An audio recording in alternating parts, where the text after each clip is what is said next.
I was born into affluence.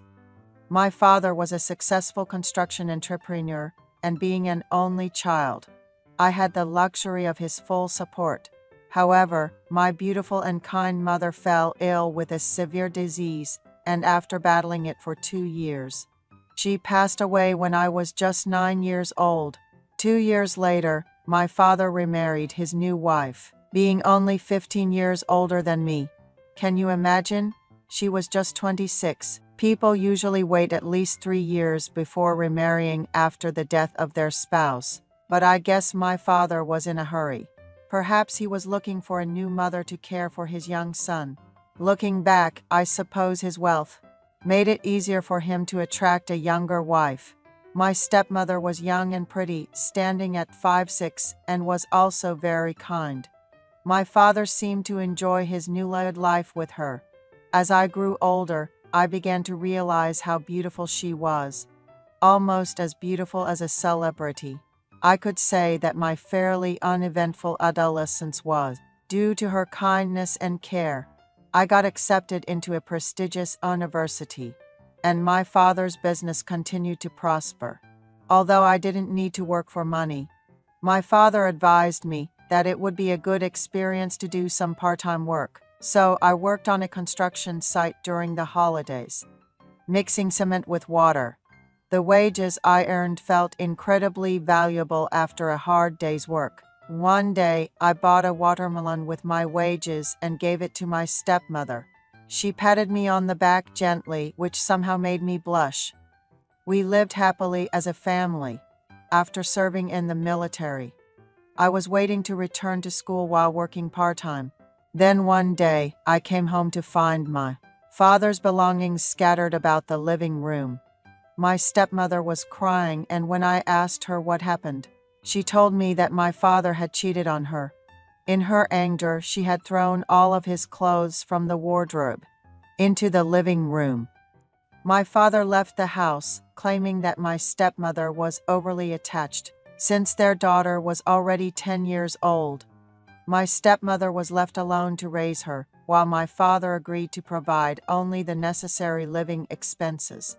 I was angry at my father for betraying his young wife. I wanted to comfort my stepmother, so I started buying her nice meals with the money I earned from my part-time job, and also gave her some pocket money.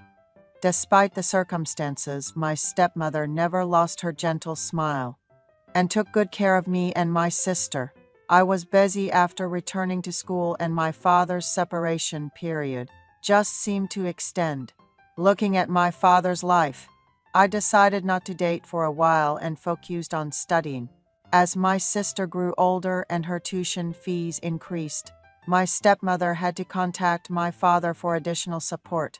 Occasionally, I saw her sigh and sit down in exhaustion. One day, I suggested that we order some late-night snacks. My stepmother ordered chicken and beer. My sister said she was tired and went to bed, leaving my stepmother and me at the dining table. As we shared stories and drank, she started crying, saying that my father hadn't contacted her except for when he sent money, that he had betrayed her. Despite the 20-year age difference, that he didn't even ask about his daughter, and that just sending money doesn't make him a father.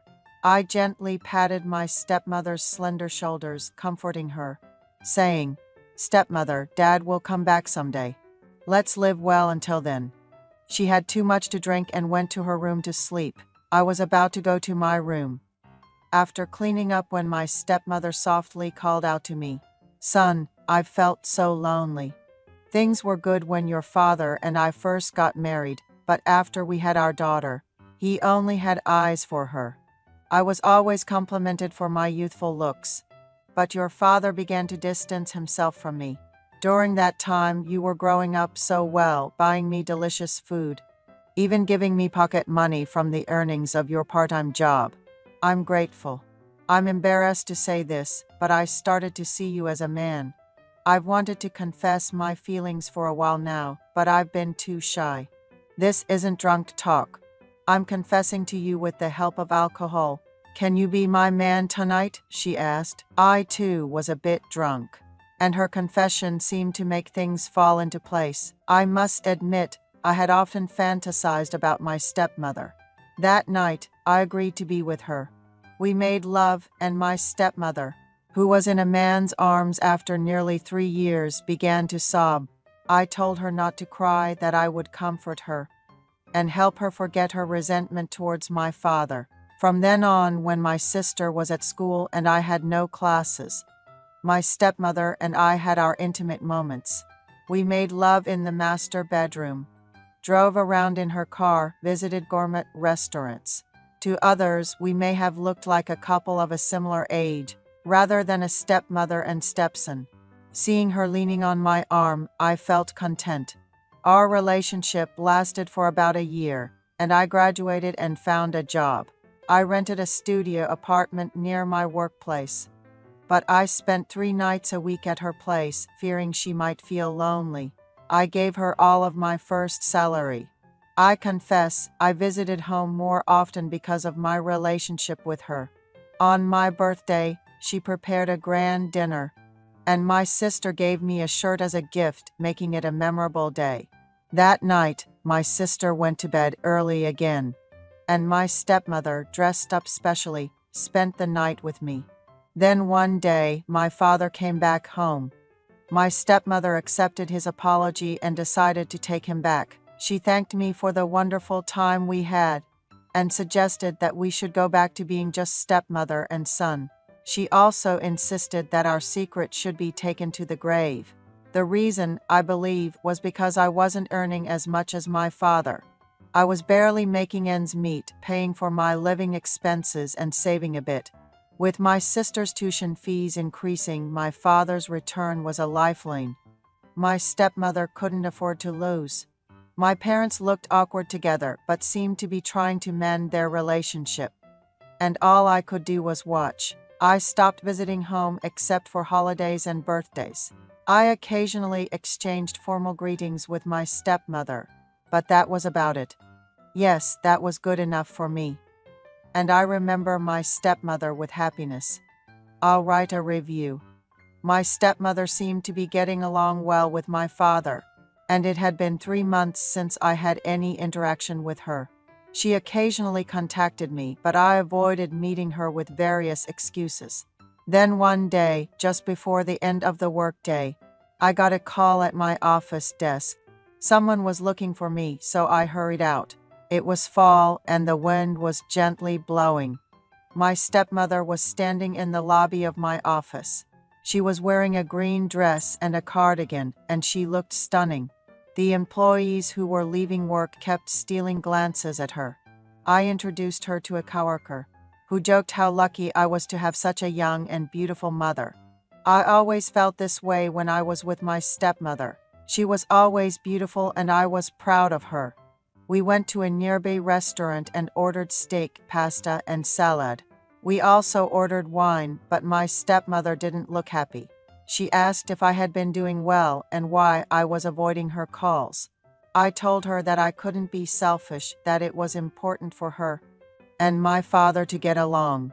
So I had no choice but to avoid her calls, even though it hurt me.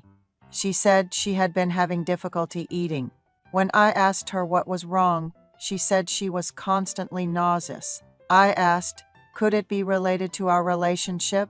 She said she was scared to go to the hospital alone, so she came to see me. She said she was getting along well with my father, but she wasn't sure about his true feelings. He was trying, but he had cheated once, so she couldn't be sure he wouldn't do it again. I felt sorry for her. We quickly finished our meal and rushed to a drugstore that was about to close. I bought a pregnancy test and handed it to her.